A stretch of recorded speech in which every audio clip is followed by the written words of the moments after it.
So Greg, I have to imagine the word that can strike fear into the hearts of folks who run plants and own plants, OSHA. I know that's a big thing. And as I understand, there's something big coming down this year that OSHA has never been. Something a little new. Something a little new? Do you want to share this with us? Come on. All right, I guess. Come on, share I was with going to us. see if you had $50. We can chat. We can go have a beer after we're done. All right, okay, Kick we some can. ideas around, right? So what Randy's talking about is National Emphasis Program, or NEPs.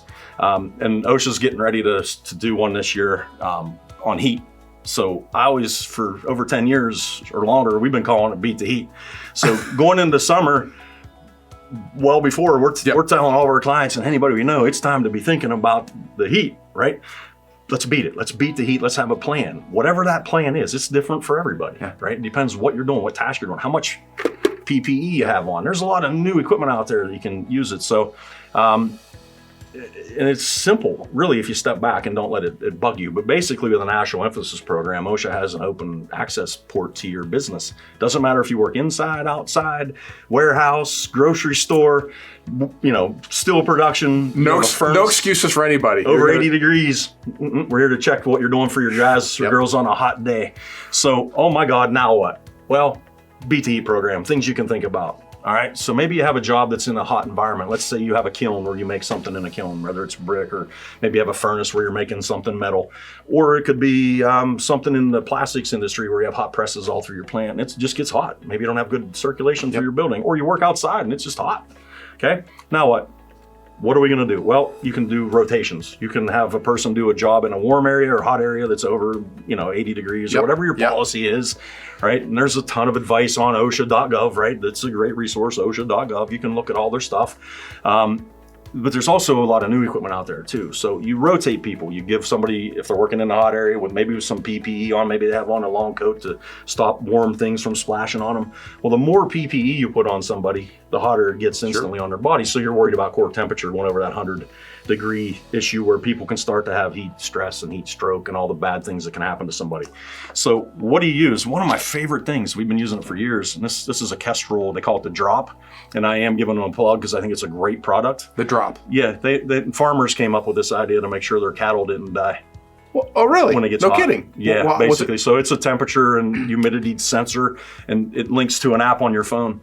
So they can pin it to the cow. Okay. And they know what's going on. No kidding. No kidding. So if they're drinking enough or what's going on, hikers that hike aggressively, and a lot of people in the industry started wearing these. They don't weigh very much. Check it out. That's very neat. You turn it on, and it links to your phone. You can do 50 of them or whatever, and you can know instantly if somebody's working in a confined space and it's a hot day. You know their core body temperature because it's up against their body, and it tells you everything that's going on. So it's you just wear it on a strap or whatever right here. I always tell everybody, if you're wearing like a safety coat, maybe over something over top of a Tyvek suit, clip that on underneath. It's going to give you some pretty cool data, so you can kind of see what's going on. I always tell everybody too, don't just put it on a person, hang one in the work area. It's an extra monitor. So I always tell everybody, like my attendant on a confined space entry, this will be hanging in the confined space where the guys are working, so he's getting an environmental picture. Okay, that makes sense. What's going on? It's temperature and a few other things, depending on which one you buy.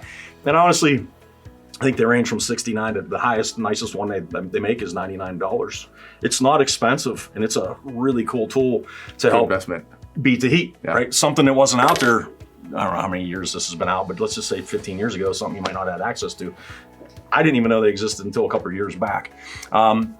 Monitoring your employees, giving them lots of water breaks, right? Yep. So if it's hotter, the hotter it gets, the more water breaks you get. Have the training classes, do a tailgate safety talk and say, listen guys, we want you to drink X amount of water every 10 minutes. Well, hey, I drank beer last night. Now what? What happens when you drink beer? What happens when you have your coffee? Dehydrated. Yes, it dehydrates you, right?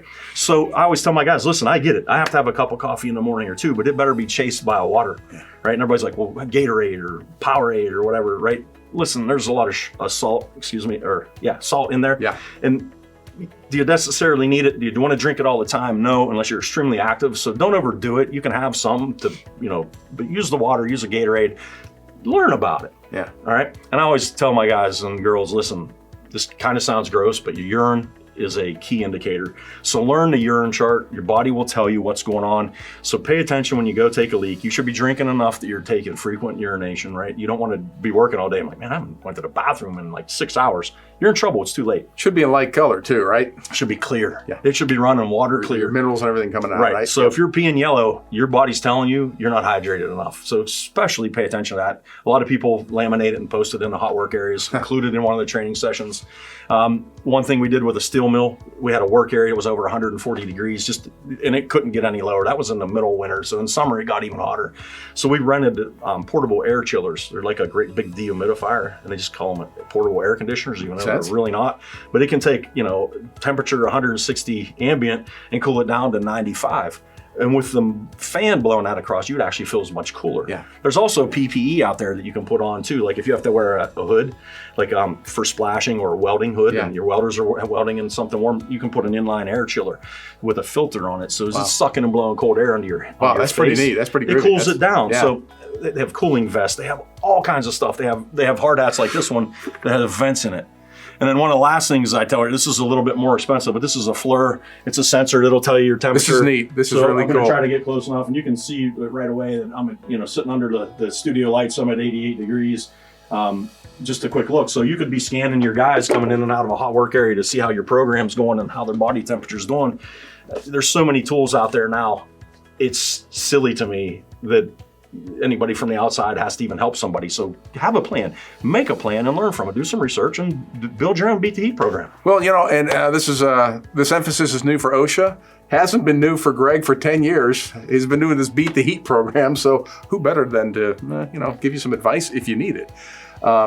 You want to beat the heat, you want to beat the rap from OSHA, number one. That's beating that heat, right? So you don't want anybody to have heat stress or heat stroke. You want everybody to go home, right? Sure, exactly. Here, I always tell everybody, listen, all this stuff I'm teaching you when I'm with you at work, guess what? What if you're pouring a concrete slab in your yard at home? Yeah. You can die from heat issues at home.